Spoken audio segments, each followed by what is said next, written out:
Hi, everybody. I'm Jim, and I'm an alcoholic. And last, I'd like to thank Chuck. Chuck was supposed to be hosting me, running around all over the place, but Jeff, wherever he's at, me and him's hooked up and been. There you are, Jeff. Been road dogging, and God, that's what I love about these things is you get to meet a lot of wonderful people like Tom and his wife over there, and it's been a great time. I'm really enjoying myself, and I think sometimes what I can say magical to help somebody in one of these meetings. Don't know what I'm going to say. I just know one thing: when I'm asked to talk, I feel it an honor and a privilege to please speak anywhere, anytime, any place. And man, to watch this fellowship here, it's absolutely beautiful and really well put together. It's like it's a glass of water. If I let that glass of water sit there, it's going to get stale. If I pour a little bit of that water out and put a little bit of fresh in, that glass of water lasts forever. And that's what I'm going to do tonight. I'm going to open up my mouth and let old sick Jim out, let a little bit of God in, and maybe we'll stay sober another day. And, I get amazed when people ask me to talk. I really do. I was talking to Jeff about that. I thought, I really want to say something to help somebody, but here about a year ago, my son, he's a model in Italy and all over the country, just a beautiful boy, and he's like his old dad, and he's coming across the bridge from... He's coming across the bridge from Kentucky into Ohio, and he had a bad wreck, and... drunk driving and tore his eyeball out and messed himself all up, and I was laying over in the hospital bed with him, and them calls you get on one of them nights, I'm laying in the hospital bed with my son, I'm crying, I'm hurting, and I'm in a lot of pain, and I said, God, what do I do? And it boils down to that times in your life that your family starts having bad luck with drinking, like I used to have a lot of bad luck, and you don't know what to do except pray and realize how powerless I am over alcohol. I haven't drank in over 28 years, had no chemicals in my body for over 28 years, and today I'm probably as powerless as ever, and you'll hear as I talk about the powerlessness in my drinking. I'm allergic to alcohol. I break out in drunks and drinks and strange places. I had a theory at the end of my drinking, because I was a blackout drinker, and before I'd open my eyes, I'd always reach over and touch the floor. Now, if it's cold concrete, it's a bad night. If it was linoleum, maybe the night wasn't too bad. If I touched carpet, I would jump up and run to the window. And if I looked out the window, my car was out there and all the fenders were still on it. We call that a spiritual awakening in AA. That was my first spiritual awakening, looking out there, my car being out there. God, I'd like to tell you a little bit about my family so you realize I'm not going to blame my family for my drinking. I come from a wonderful family. My dad was a big old John Wayne guy. He run 1,400 head of cattle in a little town called Tyrone, Kentucky, down on the Kentucky River. My mother was a little Christian woman, and she used to make us boys cut a switch every Sunday, walk us off up the road to that little church every Sunday, and I was raised with morals, principles, values, and dignity in my life. Just alcohol raped me of them. And you probably, the town that I was raised in, there was 150 people in that town. And that's dogs, cats, and everything. The whole crew is about 150 people. Still today, it hasn't changed. Still today, it's the same thing. And you say, how did your dad run 1,400 head of cattle in that little town? Well, it's very simple. It was right next door to the JTS Brown Distillery. And we used to pump that whiskey mash off of the distillery over to the cattle pens, and them cattle would drink that hot whiskey corn mesh, and they'd blow up like a balloon. My dad, he'd drink that moonshine whiskey, and he'd blow up like a balloon. And we'd hunt and we'd fish, and I loved my dad. I've heard people say they never want to be like their father. I want to be just like my father when I grew up. And I drank. And the first time my mother ever heard me talk, and like I said, I was raised with morals, principles, values, and dignity. There was a time in my life when states didn't want me, jails didn't want me, bars didn't want me, families didn't want me, and I was in a very bad predicament. And I remember the first time my mother ever heard me talk, I was giving a talk, and I was like 18 years sober, and Mom was listening to me. After I got done talking, she said, Jim, you told them people what a bad drunk you was. You told them what happened. You told them what it was like today. She said, the next time you talk to them people, she said, you make sure you tell them what a bad kid you was. How many times you heard a speaker get up here and qualify himself as a bad kid? I'm going to do it right now. I come home from school one day, and I was walking up the path, and my mother died 3 years ago. My sponsor died 3 years ago, and I had some tragic times. So I've been telling this story a long time about my mom, and I'm going to keep telling it. I come home from school, I'm walking up the path of the old farmhouse, and an old pig run out in front of me. I kicked that old pig, and I'm walking on up the house, and an old chicken run out from me, and I kicked that chicken. You know how I'm full of hate and anger and rage, and I'm going like that. And Mom's sitting in the kitchen watching me. And so I get in the kitchen, Mom said, Jim, she said, I seen you kick that pig. She said, you ain't getting no bacon for a week. I said, Mom, I don't care. She said, I seen you kick that chicken. Said, you ain't getting no eggs for a week. I said, Mom, I really don't care. So my dad comes home from work, and he's walking up past the old farmhouse, and an old cat run out in front of him.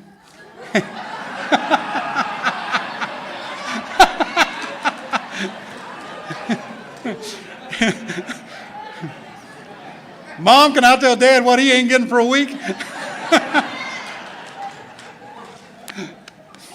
God.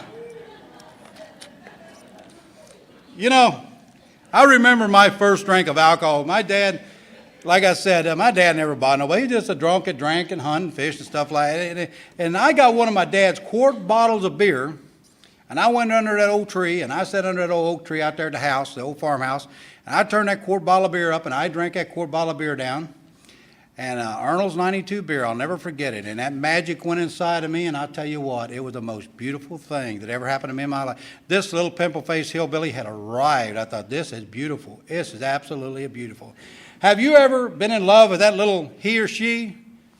They go up in there, and they just tear your heart out. Tear your heart out. You say, never, ever again is another human being going to hurt me like that. I will never, ever let anybody hurt me like that again. And you're laying at home, you've licked your wounds, you're laying on the couch, you're starting to feel just a little bit better, not much, just a little bit better. And the telephone rings. Hello, darling. One more time. It's going to be different this time. And that's the way my drinking was a love affair. It really was. I've been married 3 times. I've been in about 1 million relationships. I do not know a thing in the world about them. 0. I know I must be a jackass because all of my exes love me today because they're not with me. And everybody, and so it has to be me. I can't blame all of them. I mean, but I don't know. It is what it is.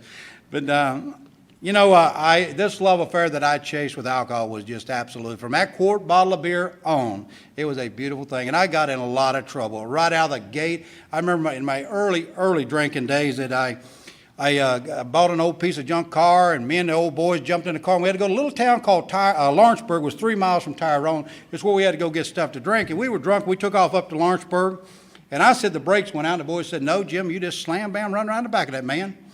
And he jumped out with his knife, and I jumped out with my knife, and I went to jail. And, there's a few things that I want to say. I have 7 brothers, so if I talk about one of them going to the penitentiary or coming out, we was bad. We're bad. If I say anything about the wonderful, marvelous, beautiful ex-wives, they're wonderful people. It's nothing about them.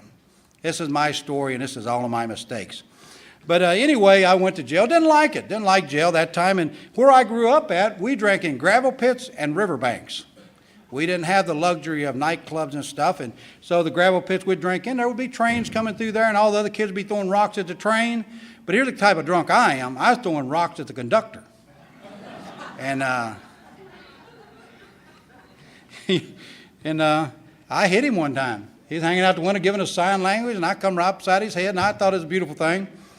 And then there's another thing in these little towns, I don't know around here, in these little towns, you work all week and save your money so you stay drunk all weekend. And that's what I would do. And then Monday I'd go before the judge, and Monday morning, and the judge would always say, do you know what you did? Sometimes I did, and sometimes I didn't. And this time the judge said the same stupid thing. Do you know what you did? And I said, no. He said, you hit that train conductor with a rock, and he said, you paralyzed that man. And do you know who it was? It was my best friend's father. And all through my drinking, I would have told you I'm not hurting nobody with my drinking for myself. I can drink if I want to. And I destroyed that whole family right out of the gate. And I had a lot of issues back then. Man, I'm telling you, I sponsor a lot of people today, and they got a lot of issues. And I had issues back. And the issues I had back in them days, I could not drink and party the way I wanted to drink and party. So there's these old boys running around town there, and they always dressed real nice, and they always had money, and they never worked. And they drive really good-looking hot rod cars. And, boy, I love hot rod cars and 4-barrel carburetors and everything all night long. I'd be listening to it, and I thought, I'm going to jump the fence. I don't think I want to be like my daddy anymore. I think I want to be like his hoodlums. And so I started running with them, and we'd come to Ohio and Indiana and Tennessee and everywhere, and we'd be stealing your nice Mustang or GTO or whatever hot rod car you had, and you'd be shooting and cussing and hollering and screaming, and it was an exciting life. I kind of liked it for a minute, but the trouble with that crap is it's against the law. And we were burying some old cars up a creek bed down there in Tyrone, and here comes detectives, and they were mad, and they were shooting and hollering and screaming, and we jump in the Kentucky River, and we're swimming, trying to get away. And way back in, they had CB radios, and they just hollered, help them out across the river over in Woodford County. They're coming across, get them. And then they bring us back over, and here we go before the judge again. And anyway, this time we go before the judge, and my buddies, they all take off to LaGrange Penitentiary. And the district attorney looks at me, and he says, son, I'm going to do you a favor. He said, I'm giving you 5 years probation. You pack your duffel bag, and you get out of the state of Kentucky, and I don't ever want to see you back in this state again. And my little crippled mother sitting in the courtroom, and tears are just pouring down my mother's face. And my mother looks at me with the hurt and the pain that only an alcoholic looking at one of their loved ones. Because who do we hurt the most with our drinking is the one we love. And my mother was dying inside. And she said, son, if you come back ever again, I'll kill myself. And I took off. And like one of my brothers got out of the military, and he's living over in Cincinnati. So I took off to Cincinnati, and I jumped in his basement like an old groundhog. I rooted in his basement, and he like to never got me out of there. But I got a really good job. I liked that job just a little bit. I worked it for about 20 years. And so I had that job. And I was at work one day, and me and my brother, I was trying to behave. I was in a lot of trouble. I was in a bunch of trouble. And I was at work one day, and a gentleman asked me if I would like to go have a drink. I seem to have been tricked over the years. I got tricked in early sobriety. In early sobriety, I was tricked. My sponsor asked me one time, Jim, do you know how to pray? Well, that's the stupidest question I ever heard. Do you know how to pray? Have you ever been in the back of a cruiser? Bingo. He said, humble. I said, what are you talking about? He said, I'm talking about on your knees. I said, yeah, I puked in the commode a lot. Rotated around. He said, who are you mad at? And I said, nobody. So I've been tricked. It's this stupid thing. He said, tonight, when you get home, you take your boots off, you get down on your knees, and you push them boots up under that bed, and you say, God, thank you for day's sobriety. When you get up in the morning, you get on your knees, you pull them boots out, you say, God, help me through another day's sobriety. And then I want you to go look in the mirror and say, Jim, I love you. Old hillbilly here wasn't hip on that second. I sponsor an old boy now. He's got a little sugar in his tank, and he wears fur coats, and he loves doing it. Steve just loves doing it. I just give him his 9-year coin, and he loves doing it. I just wasn't hip on it. But, this is what sobriety, I think it's what Tom was relating to, how we change, I can look in the mirror now, and I've learned to love myself, and I cannot keep my hands off myself. I just think it's, it's a beautiful thing. You get sober, and we just laugh. I don't know. How can you understand this program? You get up here and say, I lost my whole world, and ha, ha, ha, ha, ha. I don't understand it. I always thought it'd be a little weird, but I love it. But anyway, I was at work, and a gentleman asked me if I would like to go have a drink. Now, never in my life have I ever been interested in a drink. Never a drink. I'm like a little pig in crap. I want it all. I just, whole bunch of it. Don't just give me a little bit of nothing. And I lied, and I said, yeah, I'd like to have a go drink. And we walked in this bar over in Norwood, Ohio. And I'm telling you what, when we kicked that bar room door open, that smoke rolled out. It was like an AA meeting. That smoke just rolled out, and God, I walked in, and my feet stuck to the floor. And mirrors and whiskey bottles, and I thought, oh, my God. The girls are dancing, a jukebox, a pool tables. I thought I had died and went to heaven. I said, this is the most beautiful thing I have ever seen in my life. And I started drinking harder and longer, boy, and I'm telling you what, it was a beautiful thing for a minute. And then I started having problems. There's something about an alcoholic, or becomes a big hole in your soul. And for a while that whiskey will fill it. It starts filling it, and after a while nothing fills that hole. And then there comes this anger and this hate and this rage inside of it that you think it's everybody else doing me wrong. A lot of bad luck I was having, and I thought it was everybody else out to get me. And I didn't know it was this big hole in my soul that was like a cancer eating in me. And the rage, and we was having fights, and we'd beating each other bumper jacks, and the guy ducked, would cut his throat and knock my buddy's brains out of his head, still play, put his head, just violence and anger and stuff going on in my life. And I had a big thought. I'm a deep thinker, and I like to think a lot. And I was thinking, you know what? If I got me a little honky-tonk angel and settle down, it'd probably work for a minute. but I'm going to give it. One brother was doing it, and it was working good for him. And I thought I'd try it. So I was looking for a wife, and I was over in Cincinnati. There's a big hill coming out of Mount Healthy down there. It's called Galbraith Road. And I was coming down Galbraith Road, and I had this beautiful pearl white 66 GTO convertible, and I got this old girl beside me and a girl and a guy in the back, and I'm riding along, and I'm thinking, and I'm looking in the mirror at the girl in the back, and I horseback ride all the time, and them horses like grass on the other side of the fence. I'm kind of the same way. And I was looking in that mirror, and I thought, you know what? I'd really like to have the girl in the back. I don't want this one here. I'll take her if there's nothing else. But I thought, and I got to thinking, and I come up with a plan. Have you ever seen the alcoholic plan? We all alcoholics have a plan. And I had this plan. I thought if I start a fight with her, throw her over the hill, start a fight with him, and I got her. It's a beautiful plan. And I thought it was going to work for a minute. It didn't. But I found out where she lived. And I'd be in the bar drinking and leave the bar, and drive by her house, 2 o'clock in the morning, 3 o'clock in the morning, 4 o'clock in the morning, dead end street. I'd go down and shine the lights up through the house and turn around and come back out and making sure everybody was okay. They call that stalking today, don't they? Drinking is a very, very hard deal. It really is. I come through there one day, and there's all out on the front porch one day, and I whipped up, got my nerve. I had enough cold beer under my belt that I got up my nerve, and I slid up there in front of their house, and I got out, and her dad looked at me and interviewed me. He said, boy, is that your car? I said, yep. He said, you got a job? I said, a good job. He said, wow. You got somewhere to live? I said, yeah. He said, hell, come on in. And I slid up on the porch, and I was having a few beers with him. We was talking, and he thought, man, you're just a fine, outstanding young man. And he said, I was 19 at that time, and Marcy was 16. And God, that's a million years ago. I'm 57 years old now. But anyway, we sat there and we were talking. He said, I got a deal for you, boy. He said, if you have her home at 11 o'clock, he said, you can start dating her. I thought, well, thank you, God. I knew that was a perfect relationship because I don't even go to the bars till 11 o'clock.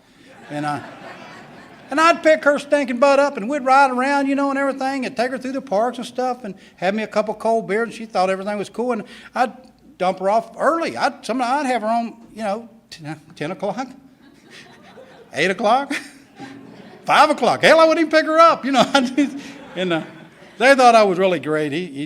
My father-in-law just thought I was the greatest thing. And I was in training at this time. I don't know if you got, alcoholics have to train. It's hard work. When you're an alcoholic and you go into training, and because, I didn't like myself. I hated myself. When you don't hate yourself, you got to figure out who you want to be. Have you ever sat in front of the bar and looked at that mirror? Now, who do I want to be tonight? Maybe I want to be 10 foot tall and bulletproof. Or maybe I want to be the greatest lover to ever hit this bar. And you stand there, maybe the president, and then you got to make that big decision. What's it going to take to get me there? Maybe tonight it's going to be some smooth Tennessee whiskey. Maybe a glass of sweet strawberry wine. Maybe a little warm brandy. A little bit of tequila, a little bit of this, a little bit of that. And I'm sitting at that bar, and I'm looking at that mirror, and I say, all right, let's start, brother. And you bring it on. And you bring it on, and we get her done. Boy, we start putting her down, and it's starting to feel just a little bit better, not much, a little bit better. And then you start looking at the mirror and you say, oh, God, man, look at that. You're an animal, boy. I don't, you drink a little bit more. Yeah, but while you're sitting there and you're in training and getting around where you want to be, you ever get hungry in a bar? I get hungry, but I had a lot of potential, and I knew somebody was going to discover me. So I couldn't leave the bar because if somebody come in to discover me and I've gone somewhere, it ain't going to work. So I'm sitting here and I order up some pickled bologna. Some of you drinking the same bar as I did, didn't you? Yeah, wasn't no champagne, brother. And anyway, you order up some pickled bologna, pickled eggs, pickled pig's feet, and you eating them, drinking, and get a little pickled. And then another thing that happens in bars, they turn on the lights. Doggone it, that was just looking good.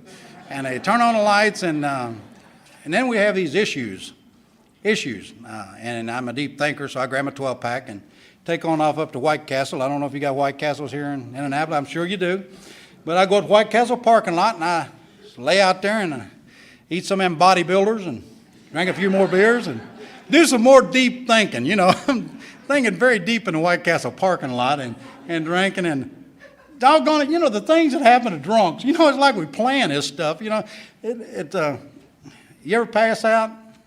Yeah, I pass out and then you got to come to. That's a horrible thing, I'd touch on the floor. But, I would pass out and I'd come to. Before I'd open my eyes, I'd always feel that sun sometimes. You ever felt the sun beating on you? The sun's beating on you and you're feeling that sun beat on you and you open one eye and you got her, you're hugging her and you're squeezing her and you're rocking her to sleep. And you're coming to and that sun's beating through the windshield of your car. And you lay in there and you open up the other eye and them horrible sounds that come when you wake up or you come to in the morning, them horrible sounds, the church bells. Think about that. And them birds are chirping. Oh my God. Horrible, horrible sound. Then you take another shot of her. Oh, thank you, baby. Then you puke. Blah! All over your car. And then you start thinking again. If I hadn't ate that pickled pig's feet, I'll never do it again. And then we ride off into the sun to justify that love affair. God, I would justify that love affair. There was nothing like it. I just loved it. I justified it. And, and one day my girlfriend's dad told me, he said, son, if you hang around till she's 18, said, you can have her. I didn't ask for her. But I lived a day at a time. All these slogans, my sponsor was trying to teach me this stupid stuff about praying and loving yourself and all this stuff. I had all them slogans when I drank. I used to look in the mirror. I loved myself. I'd sit there and drink that whiskey and look in that mirror. You devil. Look at you. Killer.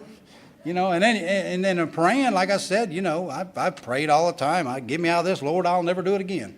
So I had all the slogans and a day at a time, and I never dreamed I would live till that girl turned 18 years old. I was riding railroad trestles on that old motorcycle and stuff, standing on the seat 90 miles an hour, people shooting at me, cussing, hollering, and screaming, and I just knew sure as you're born. And I didn't care about death. I really didn't. I didn't care about it. It wasn't nothing about being mean or bad. It just was, there comes a time in your life that you don't care. And I'd had several times in my life where, hey, brother, you make your day. And but anyway, I said, okay, I'll marry her. And she turned 18. And me and Jeff was laughing about this a while ago. We got married, and it was a huge wedding. It was over on Norwood Avenue in Norwood, Ohio. And we're fixing to get married, and my brother broke out of LaGrange Penitentiary to come to my wedding. And I'm serious about this. I'm trying to get married, and here the cops are all around the church, detectives and everything, and they're going to lock me up. They think I'm Billy. And so they're surrounding the church. And my cousin, he's over at the Pony Keg in a gunfight. And then my brother's over in my cousin's basement. It was just, that was my first wedding. But anyway, we got married, and when you get married, you celebrate, don't you? I did. I come home a few days later, and she's mad. I thought, you ever do stupid stuff? Just stupid stuff. I'm good at stupid stuff. I just have a stupid attack and I'm off and running. And but anyway, I'm a deep thinker, so these are methods I tried. You don't have to try. This is the thing about these talks. We can tell you these stories and try and save you from having to go down that path. And I told Marcy, I said, honey, it's this little apartment. And so we got a house, a little 3-bedroom ranch house. And you buy a house, you got to celebrate. So I take off for a while. I go celebrate. And she's mad again. And she's starting to see the drunken Jim. That's what it is. And so anyway, I got her pregnant. Along come my little boy, Jamie, and you get a boy, you got to celebrate. And I went to celebrate, and I thought we need a baby girl and get her pregnant. Along comes Sarah, and then I think we need a bigger house, so we get a bigger 2-story house over in Norwood and celebrate and come home. Have you ever come home from one of them drunks? We got a big German Shepherd named Pup, and then we got a fat cat named Quincy. And I was trying every method in the world. I was trying because I didn't think it was drinking. How can something hurt you love? It can't be the drinking. It's our lifestyle. So anyway, and I'm coming home, and I'm coming down the lane to my house, and the muffler's dragging and sparks flying off of it, running over the neighbor's hedges, and they're grabbing the kids and running up on the porch and turning off John Wayne to watch Jim come home, and you slide in the driveway, and you get to the door. It looks like you've done some kind of bad drugs. Her mouth is that big, and the kids are crying, the dogs are biting, the cats are scratching, and God, you'd drink too. You had to live like that, but here's where we start lying. I got to turn it around. It wasn't like that. It wasn't like it. I get home and I get to the door and I'm dying and I don't know what's wrong. I'm dealing with a chronic, progressive, incurable disease and I don't know what's wrong. Don't have a clue what's wrong with me. I just know something's wrong. And I walk through the door and there's my wife and there's my little 4-year-old boy, my 3-year-old daughter. And it's the dead eyes. The dead eyes. It's silence. There's not no screaming. It's an alcoholic home. There's no screaming.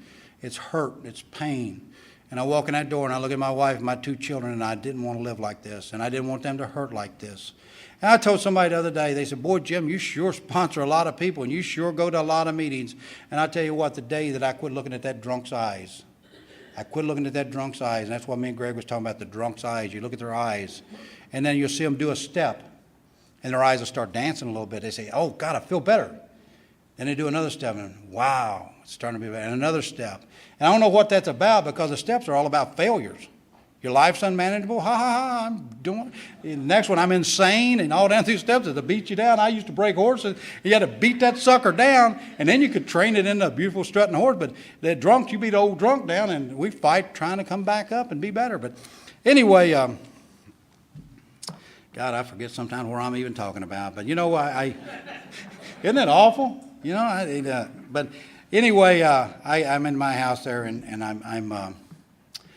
I'm looking at my family, the hurt and the pain, and the ones we hurt the most, the ones we love the most. And thank God that Alcoholics Anonymous opened the door to thousands of families of alcoholics. And my feelings is just like Tom and his wife. This is a precious, precious thing. And I hope you get your families and get it. But anyway, I go upstairs, and as I'm starting up the steps, I throw a shoe on my shoulder, and I turn around, and I look down at my little boy. My 4-year-old boy looks at me with them hurt and them pain in his eyes, and my son says, Dad, you're a fool. And I don't know where that come from, but I know he couldn't have hurt me if he took a butcher knife and cut my heart out. He couldn't hurt me no worse. And I crawled in bed, and I covered up, and I cried like a baby, and I said, God, if there's a God, please help me. And I'm laying in bed, and I'm crying, and sometime during the day, I opened up a phone book, and I was going to call the psych ward because everybody said, Jim, you're crazy, and, you know, and I tried different stunts to kill myself, and just couldn't do it. And finally, I'm sitting there on the bedside and on the phone book, and there's Alcoholics Anonymous, and it was the oldest clubhouse in the United States. It still is the oldest clubhouse in the United States. There's one in New York, but they moved it, and so we are the same building, 63 years old, the same building. Bill Wilson spoke there in 47. The first AA conference Bill Wilson ever spoke at was in the building that I got sober in, that I still go to on a regular basis, is Oak Street in Cincinnati. But anyway, I called, and this lady tending the coffee bar, Imogene, she answered the payphone there at Oak Street, and she really knew 12-step work. And Imogene started talking to me, and she said, wait a minute. They had a card game going in the basement. She got a guy, Jerome, come up. Jerome talked to me, and he said, and I blabber. I'm a blabbermouth, and I just told, man, blah, blah, here I live over here. I got this, that. And he said, I'm picking you up at 8 o'clock. We're going to an 8:30 meeting. Bye. And I done give him my phone number, my address, and everything. I'm sitting at home, and I'm waiting for a big white Cadillac with Alcoholics Anonymous wrote down the side of it to come down my lane and pick me up, and this ain't going to be right. The neighbors are used to the lights, you know, the dog going through the window and stuff, you know, and what are they going to think?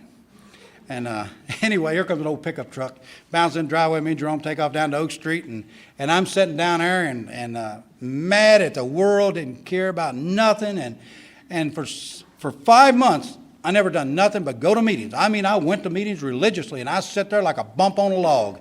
And I'd sit there and I listen. And if you don't do nothing, if you just stay sober and you don't do nothing, your life's going to get better. And my life got better. I mean, the wife was back in the big bed, the dog laying over, the cats over, the kids. I got the remote control. And built me another old hot rod out in the garage. And I'm telling you what, it don't get no better than this. But, you know, I'm an alcoholic, and I like chaos. You know, I can't do it today. I can sit on that couch for just a little while. And I hope to God one of these drunks peck on my door. You know, I just can't. I don't know. It's something about me that I just like to be up and going, brother. And so I hang around there 5 months. Life gets good, and I'm sitting at the house in peace and serenity. Peace and serenity, and I want chaos. And I thought, I deserve better than this. I threw an old cooler in my car, and I took off. I'll tell you about 3 more drunks, and I'm done drinking. First drunk, I'm over in a place, Norwood, Ohio, and I'm doing donuts on Montgomery Road, and they locked me up. Second week, I'm hitchhiking from Frankfort, Kentucky, Lexington, Kentucky, covered in blood, and lost my car, and don't know where I'm at or how I got there. The third week, I'd found my car. I go to the credit union bank, draw all of my money out. I go over to the bar. I get me a nice little honky-tonk Angel. If you'd asked me about my family and my wife and my kids, I'd tell you they're wonderful, they're beautiful, and I'm taking off down the road with this old gal. And we crossed a bridge going into Kentucky, and I had a moment of clarity. I thought, oh, my God, just a cooler full of beer? We swept in an old cork and bottle. I got me 4 gallons of T.J. Swan Easy Night wine. We get coasting down the highway with that big gallon of wine sucking on that bottle and get down there on a big mudslide. That mudslide shoots you about 30 feet out in the river, ropes to swing on. And me and that old girl got some poison ivy. And we were pitiful. I mean, just blistered up and broke out in the mud, the blood, and the beer. And if you ever been on a riverback camp house, you know, you run out of wood, then you take your spare tire and throw it on there. That old black soot, you know, is all over you, and you picking your nose, and it's nasty. And I looked at her, and I thought, oh my God, you're a mess, honey. And I was still looking good, you know. I stuck a gallon of wine between her legs, and I gave her a shot off that mudslide, and she shot out in the river. She's bobbing up and down, drowning. And my brother just broke out of Eddyville, and he was up in a tree on vacation. And I looked up the tree at him, and I said, what do you think, brother? And he said, let her drown. And she's going in. And my buddy had been in a bad car wreck and cut his arm all off, and he's on good medication, so he goes in after, and they both bobbing up and down drowning out there. And we liked old Mike pretty well. We pulled him out, and me and her crawled up on an old rock wall and passed out, and the next morning I come to, and I'm sitting there with my wine bottle, and God almighty, it was awful. It was just awful. My car, they'd been dancing on that pearl white car, and the smoke and the poison, it just nasty. And we crawled up, me and her, and we got in the car and we took off. And I had that old 357 Magnum under the seat. I kept it with me all the time. And I was dreaming of the day when I could just pop a cap in my head. And I made a decision. And that's the biggest part about all this is making a decision. And I made a decision that I will one more time go back to Oak Street. And if it don't work, I'll give it a try one more time. If it don't work, I'm blowing my brains out. So I go back to Oak Street and I walk in there. And they talked about beginners classes upstairs, and I'd never been to them. I just sat in a corner downstairs. And I said, I'm going to give it a try. And I go upstairs, and there's 2 of the loud-mouthed, obnoxious guys I ever met in my life. Bob Sizemore and Jim Black. And they're sitting there giving that beginners class, and they are laughing, and they're having fun. And I thought, I'm going to do this thing. I'm going to give it a shot. And I went up to Jim and Bob after they got done with their little spill on the 12 steps, and I said, will you guys sponsor me? And they just laughed. They said, you are going to be fun to watch. I didn't understand what they were saying until they started picking on me. And that's exactly what they done. They picked on me. I was giving a lead one time, and I was up there, boy, and I thought I was doing marvelous. I was just cussing and hollering and cussing and hollering, and here comes Bob across the room. And I thought, he must really be impressed. And he stopped me, and he said, boy, he said, my mother, my daughter, one of my loved ones might be in this meeting. Will you watch your filthy mouth? Yeah, I'm sensitive. You know? But I didn't bow up. I think the lead was done.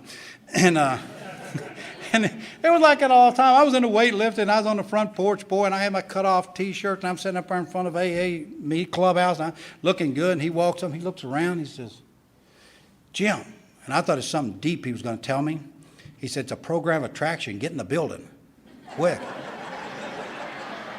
I thought, this cat does not know how sensitive I really am. And all through my sobriety, it was stuff like that. Them tricking me and them insulting me and on and on and on. And God walking through. You know, after I got married, and I had that little girl and that little boy, and I was trying my best to just be the best father and husband I could be. And I was so sick. So after 2 years of marriage, me and that mean old wicked woman, we looked at each other and said, God, I don't like you. And she said, I don't like you. And we didn't like each other. And today we're best friends. We've been divorced, God, for 27 years or something. And we absolutely love each other, respect each other, just great friends. And anyway, me and Bob would do a lot of flea markets. And walking through flea markets, we would talk. And he'd have me do things like breakfast, always breakfast. And right before he died, Bob knew so many people. There were 1,500 alcoholics at his funeral when Bob died 3 years ago. And when I hosted his 30th anniversary, right in the front row was 800 years sobriety. This guy just touched a lot of people's lives. He really did. But he was very smooth. And I asked him before he died, I said, why do you always buy people breakfast? He said, it's the only time you guys will shut your mouth. And I thought, A little sarcastic, but it worked good. We walked through these flea markets, and we walked through the flea market. He said, Jim, did you call your mother, Dad? I said, what do I want to call my mother for? I said, she don't even like me. He said, start calling your mother. So I was called Mom, and she started liking me again. And I thought, well, so I've done a amends. And I patted myself on the back real good. And next day through the flea market, or next weekend, Bob said, now that you made amends to your mom, we're going to do a living amends. So every other Sunday, your mother loves to go to church. Every other Sunday, you go take your mother to church. I said, oh, my God, Bob, that's 200 miles. He said, I didn't ask you how far it was. I said, go take your mother to church every other Sunday. So I said, them people at church don't like me because I used to drink beer behind the church. I'd throw beer cans at the church and cuss and holler, wait for the girls. I'd steal their gas out of their cars, and I'd wait for the girls to get out of choir practice. I'd do donuts out in the parking lot and watch that Serenity. Don't you love watching them women come out of church and they, whoo, done. I was a terrorist. That's what I was.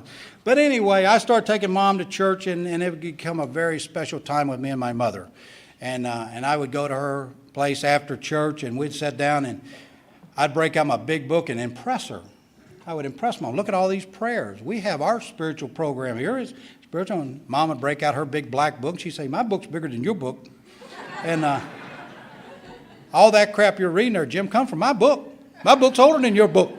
And she knew how to spank me. She would. She'd spank me hard, too. And I'd end up spending the night. I'd get in them arguments with her, and we'd spend the night. And the ladies at church, they all had kids and stuff, and we started, it went, the chain reaction of me making amends to people just started happening. It just started going and flooding with amends and stuff. And like I said, me and that mean old wicked woman, we ended up getting divorced. And I swore to God, I said, God, I'm going to the veterinarian. I'm getting clipped and fixed. I will pay my child support. I will raise my kids to the best of my ability, but I will never get married again, and I will never, ever have any more kids. Never. Never's a long time. That's a long time. I walk in that old clubhouse down there at Oak Street, and there she was. Leaning up against a pole with them tight blue jeans. Them women just know how to do it. They just right, you know. And there she was. And I walked up and I said, oh, my God. And she said, yes. Here we go. Off into the sunset we ride. I took her hostage, and she had a brand new baby boy, and I fell in love with that little boy, and I adopted him. She had an elderly father. I fell in love with him. I built an addition on the back of my house. I told that old man, I said, you can live there till you die. And after 9 years of marriage, she found a male stripper that looked better than me, and she rode off into the sunset, cleaned me like a bean soup sandwich, and, you know, I didn't know what hit me, boy. It was bam. But I got custody of my father-in-law.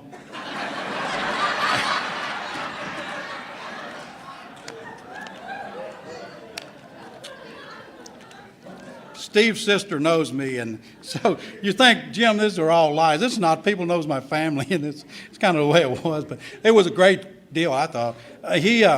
Me and him would sit up all night talking. He was a great gentleman. He lived with me for 15 years, and he had a massive heart attack out in the backyard and died. It was a very sad time in my life. It was a very sad time. And God, thank God for amends, because my ex-first wife's father died here not long ago, and me and him were tight, and I was able to set that funeral with all these people, and it was a good thing. It was really a good thing. And the good things that happened, like the son that I told you tore his eye out and stuff, he's I'm able to be there and around the family and stuff. But yeah, that daughter of mine, let me tell you a little bit about that little daughter of mine. Me and her used to horseback ride every evening up until she was 14. Now, if you guys got girls, daughters and stuff, they turn 14, it's a bad time. That's the boy time. And the boy time. And anyway, I promised her, I'd always promise her the world. My little girl, I'll give her anything. And I told Sarah, I said, if you grow up and do everything you're supposed to do, when you're ready to get married, I'll give you any wedding you want, honey. Well, I never dreamed she was going to. She didn't even shack up. They went through college, her and her boyfriend. They got married, they bought a house, and they done everything right, and they got ready. She said, Dad, I want that wedding. Yeah, I do too, but, honey. And she said, I want Mom to put it on. Ex-wife put on a wedding, and it was huge. 450 people, and I'm not talking about styrofoam cups. It's china, and ice sculptured swans, and 6 limousines for the ex-wives. And Sad. It's pitiful. You think it's funny. And anyway, she took off on her honeymoon. And God, she got pregnant. Along come Jake. She got pregnant. Along come Kyle. She got pregnant. Along come Jackson. She got pregnant. Along come Nicholas. I said, honey, you do not have to go to college for this. I can tell you how I done it in the backseat of a GTO. You don't have to do it, baby. But anyway, they planned it all. This girl still today plans. After that fourth baby, she had all kinds of problems. 2 miscarriages, but they wanted 4 kids. And turned out to be boys. They wanted 4 kids, and they got them. And she had a lot of problems. She's bedridden a lot, and she got really big, really big. And after the 4th one, she was trudging along with a carriage full of kids. And she said, Dad, I'm gonna get in shape. And I said, yes, you are. And she did. She started a thing, Baby Stroller Fitness, and she lost 150 pounds, and she was in 5 magazines. And she last Sunday I was watching her run, and she had to run 13 miles. She's been in all kinds of marathon stuff. She had to run 13 miles so she could run a 26 mile. And so she's running at 13. She come up a big hill, and I was up there at Checkpoint Alley, where sobriety, right there, your sobriety corner. And I was in my sobriety corner. Here she come around, and Dad, and she goes around that hill and back down that hill. And I thought, boy, oh boy, you can't get that at Kmart on a blue light special. Man. And then she wanted to go out and have a few drinks Tuesday night, her and her husband. They can do that. They can call a cab, go up to a bar and have a few drinks and come back home. Get a babysitter and stuff. And I think, weird, just weird, ain't right. And she said, Grandpa, will you come over and watch the kids while we go out and have a few drinks? And I thought, I find it funny. I thought, yeah, I'll come right over. And I'm over there, and that little Jackson there from that little Jackson. I'm teaching him how to do his kicks, these karate kicks and stuff. And we just have fun. And we end up at the end of the day, we're all laying on a couch in a big pile. And it's just, God, it's good stuff. And like you can feel God. Them little kids, you just feel God in them.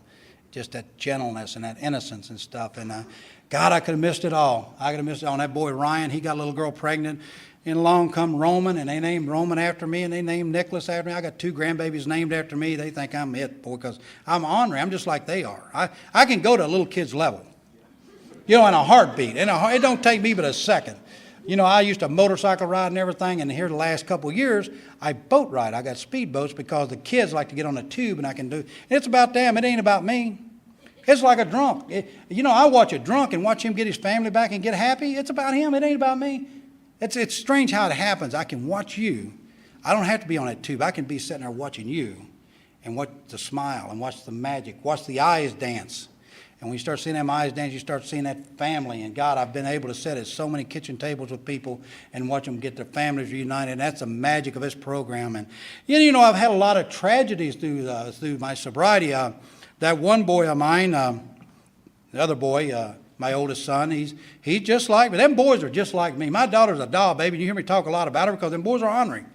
They're ornery. They ain't worth a dime. They cause me a lot of heartache. They really do. They've caused me a lot of heartache. And Jamie, he started doing these drugs and tattoos, and he was all hip, slick, and cool. And he come in the house and kind of wanted to go toe-to-toe with old Dad. And I said, boy, you got to hit the road. And he hit the road, and he took off down to Florida, and he's breaking in veterinarian clinics. He's stealing tranquilizers. He's making a drug called ecstasy, and people all around him is dying and stuff. And two of my friends were down in Florida, and they called me, and they said, Jim, your son's on TV. I said, you don't say. And they said, yeah, and it ain't good. It ain't good. So I got with authorities down there, and they said, this boy needs treatment. He don't need jail time. He needs treatment. So I worked out with authorities. Vet sent him back to Ohio that I'd get him some help. And so he comes back, and we get him in a halfway house called Charlie's Three-Quarter House, a three-quarter house. And me and a guy I sponsor, old hard case, we get him in three-quarter house. In 6 months, he done really good. And then after 6 months, he decided he'd give her one more shot. One more shot. I can do her again. The love was calling him. The love affair was calling him. And he hit the streets, and he shot up some heroin and cocaine, and he speedballed. And he's down at UC Hospital in Cincinnati, and he's dying. And I'm sitting in the hospital by the boy's bedside, and I'm sitting there watching my number one son. I'm watching him die. And he's losing a pound a day, and he's down to 108 pounds.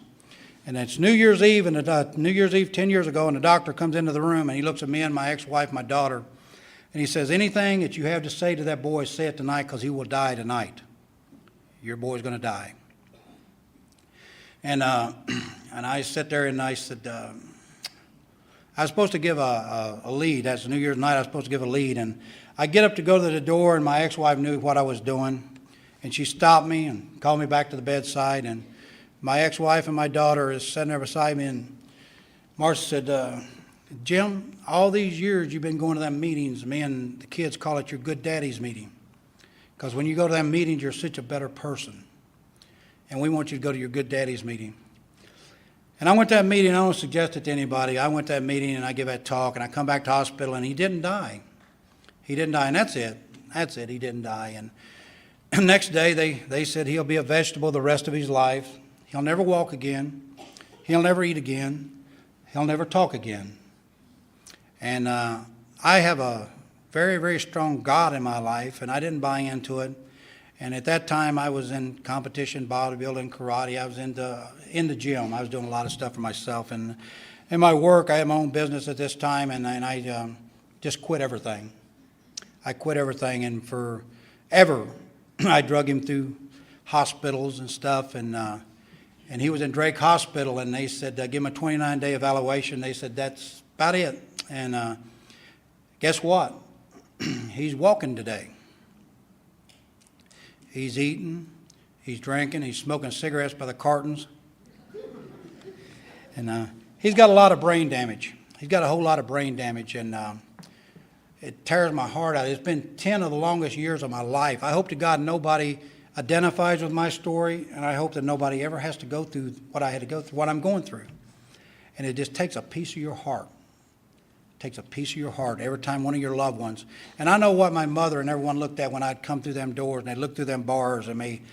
And anyway, you know, I had to be taught about drugs. See, I'd done about 5 black mollies one time. I used to coon hunt and stay up all night, and this big old boy, he would run, and he would beat me out. And I thought, how's he doing it? You know, and he was taking his molly. He'd give me one, and I'd coon hunt. And then after that, I'd go to the bottle. Wasn't interested in no pills or nothing. I wanted my bottle. And anyway, that's the most I knew about drugs, is take a black molly, keep you up for a while. But anyway, the nursing home is full of kids now because the dope boy, when he's done with you, see, here's the difference. Here's the difference. I can make a drug addict. I cannot make an alcoholic. But if that dope boy can get you to try some crack one time, get you in a room, give you crack every day for a week, you know what you got? I got your TV. I got your house, got your kids, got your wife, got your dog, your cat, whatever I want. If I can get you hooked on that crack, you're done. And you can make a crack addict. You can make a heroin addict. But give me a shot of whiskey every day for a week, and if I'm not an alcoholic, it ain't going to affect me.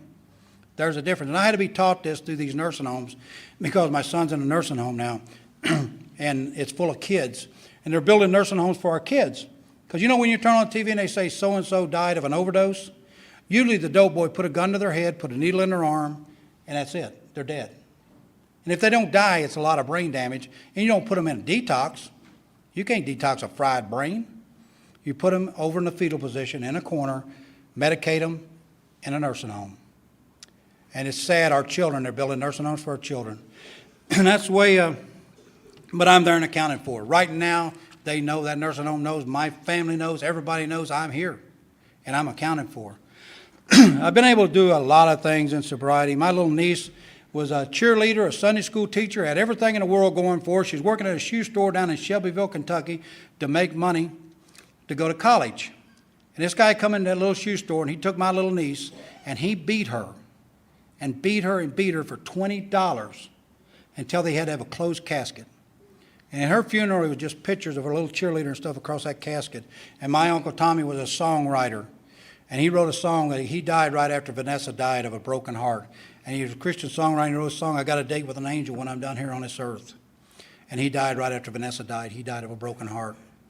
And the guy was on drugs and didn't know what he was doing. He beat that little girl for $20. And Tommy sat out in front of that courthouse with his shotgun laying on a school bus floorboard. And that's where that Christian man went to the anger like Tom was speaking of. And, you know, any one of us at any minute can get it. If you think not, you bother one of my grandkids or one of my kids, and I'll show you I ain't that well. I ain't that, and don't want to get that well. I really don't. I kind of like where I'm at. Went on a 12-step call down in Kentucky, an old sleeping room in a condemned building. Me and my sponsor, I broke into that old sleeping room, and I get in that condemned room, and there's an old man laying on a cot, and he's got a 5-gallon bucket over in the corner. He's got roaches crawling on him. He's holding on to a wine bottle, and he's sitting there, and he's dying. He's swelling up. I get in that room, and I look at that old man. Me and my sponsor drag him out of there. We get him to the hospital.